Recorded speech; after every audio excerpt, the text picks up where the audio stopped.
India U S വ്യാപാര കരാറിൽ കേന്ദ്ര വാണിജ്യ വ്യവസായ മന്ത്രി പീയൂഷ് ഗോയൽ ഇന്ന് ലോക്സഭയിൽ പ്രസ്താവന നടത്തിയേക്കും. എന്തെങ്കിലും ആ ഡീലിനെ കുറിച്ച് എന്തെങ്കിലും ധാരണ കിട്ടുമോ എന്നുള്ളതാണ് നമ്മൾ കാത്തിരിക്കുന്നത്. പി ആർ സുനിൽ ഉണ്ട് ഡൽഹിയിൽ നിന്നും. P R Sunil, very good morning. P R Sunil, ഇന്നും സഭയിൽ പ്രതിഷേധമാകും, സഭാതലം പ്രക്ഷുബ്ധമാകും.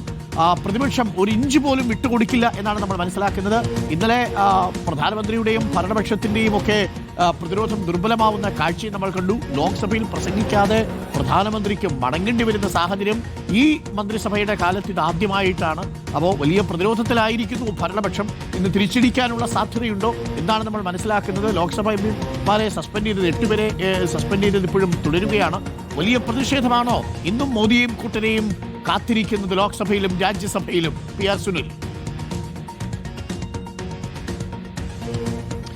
Good morning Arun. തീർച്ചയായും ഇന്ന് വലിയ പ്രതിഷേധ കാഴ്ചകൾ തന്നെയായിരിക്കും.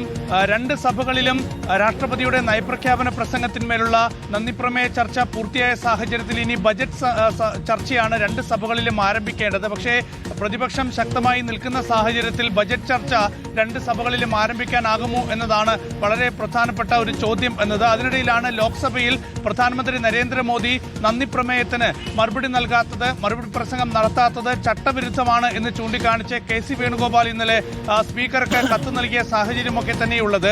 അങ്ങനെ പ്രധാനമന്ത്രി മറുപടി പ്രസംഗം നടത്തുന്നില്ല എങ്കിൽ ചട്ടപ്രകാരം ചട്ടം 364 പ്രകാരം പ്രമേയം പാസാക്കിയ ശേഷമാണ് ആ നന്ദി പ്രമേയം പാസാക്കേണ്ടത്. അത്തരം നടപടികളിലേക്കൊന്നും തന്നെ പോകാതെ ചട്ടവിരുദ്ധമായാണ് ലോക്സഭാ സ്പീക്കർ നന്ദി പ്രമേയം പാസാക്കിയതെന്ന വിമർശനം ഇപ്പോൾ പ്രതിപക്ഷം ഉയർത്തുകയാണ്. ഇത്തരത്തിൽ സർക്കാരിനെ പ്രതിരോധത്തിലാക്കുന്ന ശക്തമായ നീക്കം തന്നെയാണ് പ്രതിപക്ഷം രണ്ട് സഭകളിലും നടത്താൻ പോകുന്നത്. എന്തായാലും വലിയ പ്രതിഷേധ കാഴ്ചകൾ തന്നെയായിരിക്കും ഇന്നും പാർലമെന്റിന്റെ ഇരുസഭകളിൽ.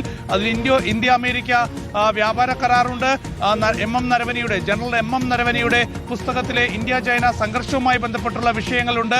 അതുപോലെ തന്നെ ജെഫ്രി എപ്സ്റ്റീൻ ഫയലുകളുമായി ബന്ധപ്പെട്ട വിവാദങ്ങളുണ്ട്. അതുകൊണ്ട് ഒട്ടനവധി വിഷയങ്ങളാണ് പ്രതിപക്ഷം ഈ സമ്മേളനത്തിൽ സർക്കാരിനെതിരെ ഉയർത്തിയിരിക്കുന്നത്.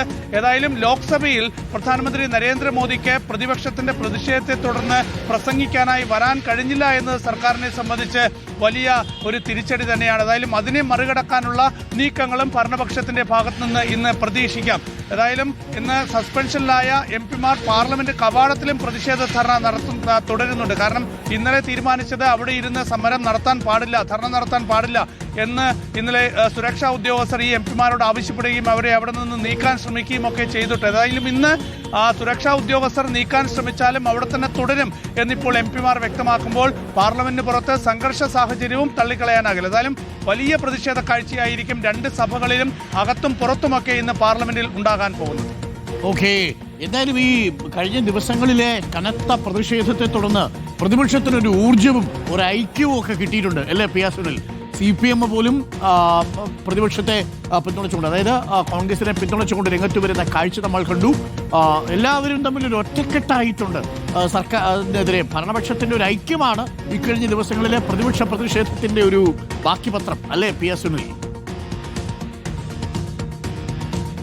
ഉറപ്പായും പ്രതിപക്ഷത്തിന്റെ ഒറ്റക്കെട്ടായുള്ള നീക്കമാണ് നമ്മൾ പാർലമെന്റിന്റെ ഇരു സഭകളിലും കാണുന്നത്. ഒരുപക്ഷെ 2024 ലോക്സഭാ തെരഞ്ഞെടുപ്പിന് ശേഷം ഇത്രയും ശക്തമായി പാർലമെന്റിന്റെ ഇരു സഭകളിലും പ്രതിപക്ഷം ഇതുപോലെ നീങ്ങിയിട്ടില്ല. സർക്കാർ അക്ഷരാർത്ഥത്തിൽ പ്രതിസന്ധിയിലാക്കുന്ന തരത്തിൽ സർക്കാരിനെ ആ രീതിയിൽ വരിഞ്ഞു മുറുക്കുന്ന തരത്തിൽ പ്രതിപക്ഷം നീങ്ങുന്ന കാഴ്ചയാണ്. അതുകൊണ്ടാണ് ലോക്സഭയിൽ പ്രധാനമന്ത്രി നരേന്ദ്രമോദിയുടെ പ്രസംഗം തന്നെ മുടങ്ങിപ്പോയത്. പ്രധാനമന്ത്രിക്ക് ലോക്സഭയിലേക്ക് വരാൻ കഴിയാത്ത സാഹചര്യമുണ്ടായത്. ഇന്നലെ ലോക്സഭാ സ്പീക്കർ ഓം ബിർള പറഞ്ഞത് കോൺഗ്രസിന്റെ വനിതാ എംപിമാർ പ്രധാനമന്ത്രിയെ ആക്രമിക്കാൻ ശ്രമിച്ചു, അതുകൊണ്ട് താൻ പറഞ്ഞതനുസരിച്ചാണ് പ്രധാനമന്ത്രി സഭയിലേക്ക് വരാതിരുന്നത് എന്നാണ്. അപ്പോൾ ആ നിലയിലേക്ക് പ്രതിപക്ഷത്തിന് സർക്കാരിനെ പ്രതിരോധത്തിലാക്കാനും പ്രതിസന്ധിയിലാക്കാനും ലോക്സഭയിൽ കഴിഞ്ഞിരിക്കുന്നു, രാജ്യസഭയിൽ കഴിഞ്ഞിരിക്കുന്നു. ഏതായാലും സർക്കാരിനെ സംബന്ധിച്ച് മറുപടി പറയേണ്ട ഒരുപാട് ചോദ്യങ്ങൾ ഇപ്പോൾ പ്രതിപക്ഷം ഉയർത്തുകയാണ്. അതിനൊന്നും തന്നെ മറുപടി പറയാതെ മുന്നോട്ട് പോകുന്ന ഒരു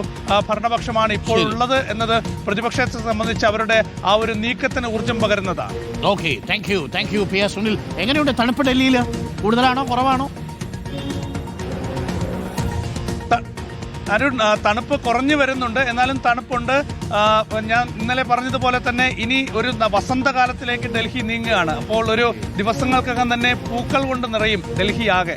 തണുപ്പ് കുറഞ്ഞു വരും. ഫെബ്രുവരി അവസാനത്തോടു കൂടി തണുപ്പ് ഏതാണ്ട് അവസാനിക്കും. മാർച്ച് മാസത്തോടു കൂടി നല്ല വസന്തകാലത്തിലേക്ക് ഡൽഹി മാറുകയാണ്. ഓക്കെ, താങ്ക് യു പ്രിയ സുനിൽ. അപ്പോൾ പ്രിയപ്പെട്ട പ്രേക്ഷകരെ, തണുപ്പ് അവസാനിക്കുന്നു. ഡൽഹിയിൽ ഇനി വസന്തകാലം വരാൻ പോകുന്നു.